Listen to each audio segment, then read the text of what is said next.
So many standing O's and all extraordinarily deserved. Well, two things on that standing ovation. It was awkwardly long because of the chair issue, so I apologise. But also, Can we dedicate half of it to Amanda Gorman, who missed out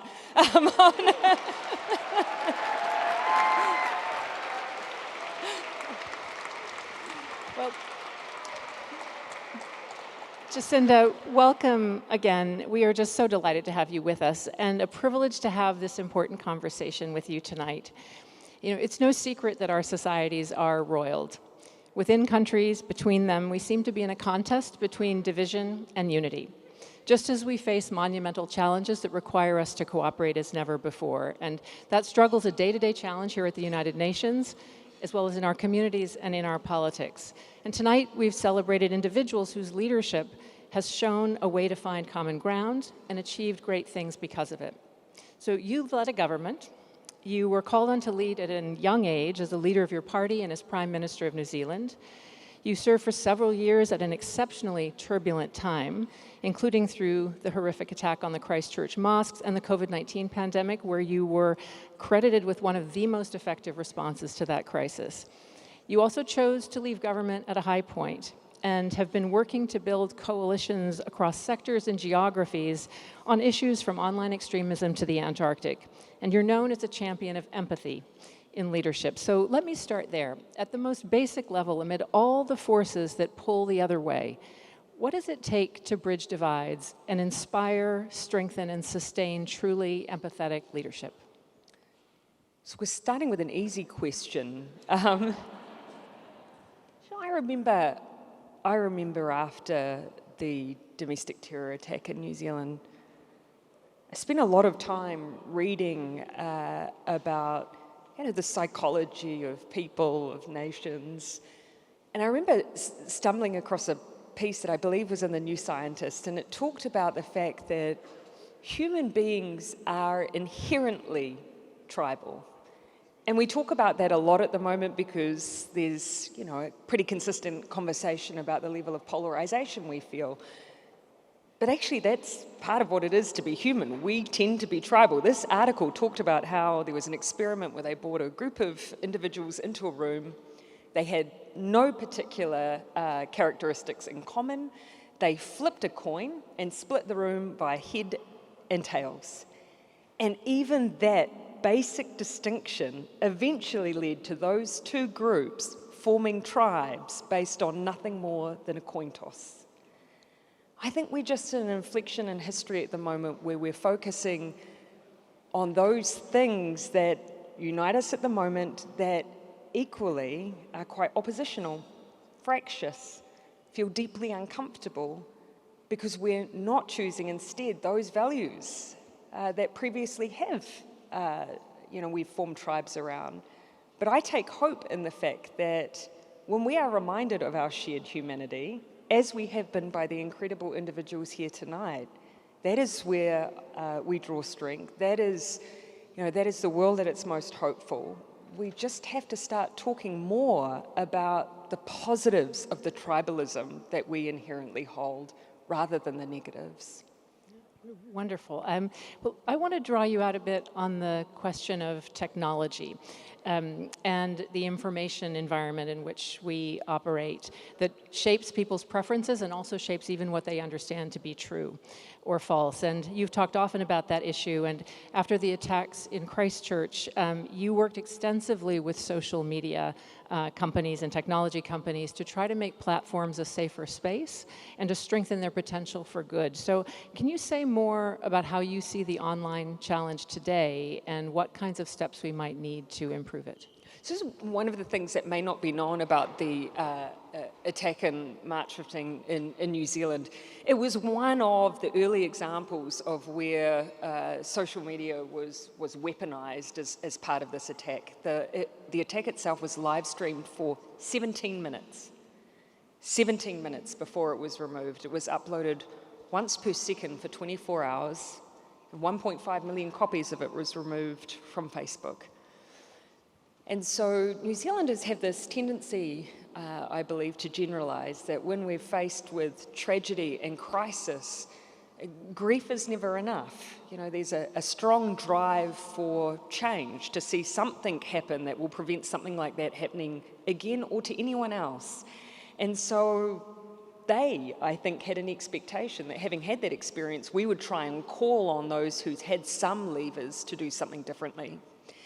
Now, as a leader of a democratically elected leader, it occurred to me that for maybe about 24 hours, I might have some sway with a social media company, probably a shorter window than that, in order to try and make some change. But I strongly believe that the tools that I had in government to try and rectify some of these issues were not enough, and the tools that were held by the technology companies were also limited. If we are to take on some of the inherent challenges that we face in the environment we do now with misinformation, if we're to take on the technological challenges of AI, we do need to be sitting around the table together, collectively, designing our approach for the future. The public is cynical about AI because I think what they have seen already with the great promise of technological evolution, we need to demonstrate that collectively we can build the guardrails to protect against the worst case scenarios, because we saw those worst case scenarios last time. And with the development of AI, we need to take a much more proactive approach and not retrofit solutions after the fact. No, and there's been important progress here just in the last couple of months with the adoption of something called the Global Digital Compact, which many people in this room were involved in, which is very much about getting all stakeholders together around tables. Absolutely. To try to solve these challenges. So I want to shift to a very different topic, because when we spoke a couple of weeks ago, you told me about your work in the Antarctic. And you described how even in some very unexpected ways, countries that might be at odds in some domains found unexpected opportunities to collaborate in that space. And I wonder if you can say a little bit about that work and where you see that kind of space being possible to open. It is one of the more unusual pieces of work I find myself doing alongside. I'm still the patron of the Christchurch Call to Action, which is a 130 strong organisation now, continuing to work on all of the issues that we saw arise in March 15, radicalisation online and so on. On the other side of the coin, I'm still deeply vested in what action we take around climate, and particularly what action we're taking to protect Antarctica, one of the most climate-affected parts of the world. And I think at the moment, climate is often, I think, held up as one of those issues that people are polarised by. I disagree with that. And UNDP actually did a fantastic survey which demonstrated that much of the global citizenry disagrees with that too. Most people want their governments, according to that survey, to be doing more, including over 60% in the United States. And yet,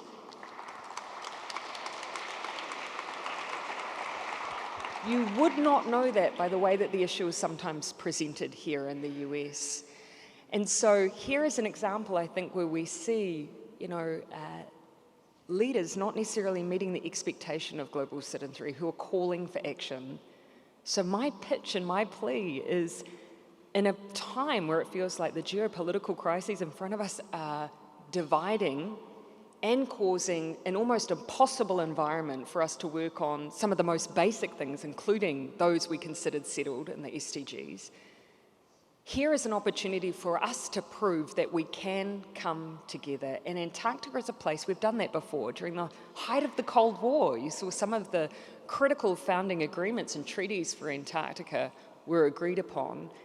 This is about demonstrating that this is a part of the world that we have not forgotten in the climate crisis. We need to extend marine protected areas in this space, but it's much more than that. It's about sending the message to the citizens of the world that we can still come together. No, it is a good reminder that so much of what the UN has accomplished over its 80-year history was actually accomplished in times of great geopolitical contest and stalemate. And so it's a very good reminder. And now, of course, we're looking ahead to 2025. And we know we're in for a pretty bumpy ride, probably in 2025 and well beyond. We'll have setbacks as well as breakthroughs. And You've already spoken in a very optimistic way. Optimism and hope is a strategy. And I know you are an optimist. We are optimists too. And so I want to ask you a final question in the spirit of this dinner, of We the Peoples. As people, all the people who really do want to solve problems, who really want this to be a better, safer, fairer, and healthier world for their families and communities, who don't need division, they need to find that common cause. How can we, the peoples, do more to strengthen our individual efforts, the choices we make to be able to have more impact? And what would you say to people in this room tonight as we leave this dinner, having celebrated you and all of the other wonderful honorees and the work of the United Nations? What can we each do to take out into the world coming out of this evening to make more of a difference?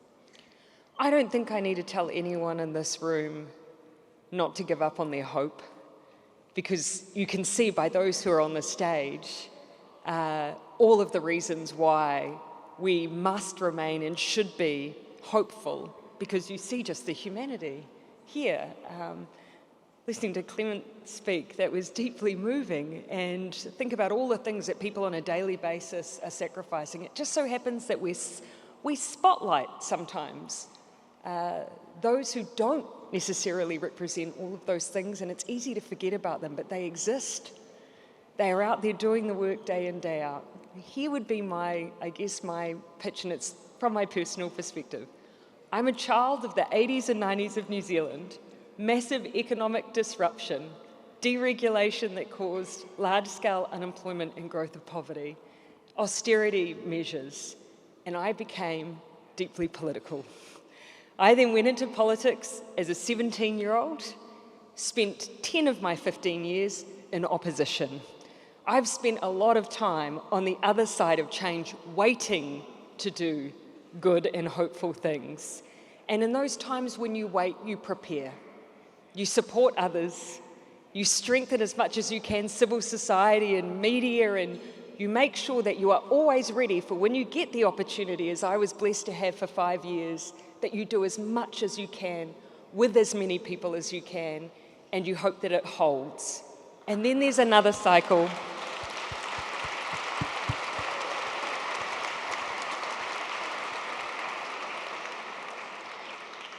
And then there's another cycle. And when you're in the off cycle, you prepare again. You get up every day again, and you keep going. So my message, do not give up. Do not give up. From Jacinda Ardern, do not give up. From Ted Turner, get back to work. From everybody in this room, there is always a path, and just really what an extraordinary honor to have you with us tonight as our 2024 Champion of Global Change, Jacinda Ardern. Please stand up and give this remarkable leader another round of applause.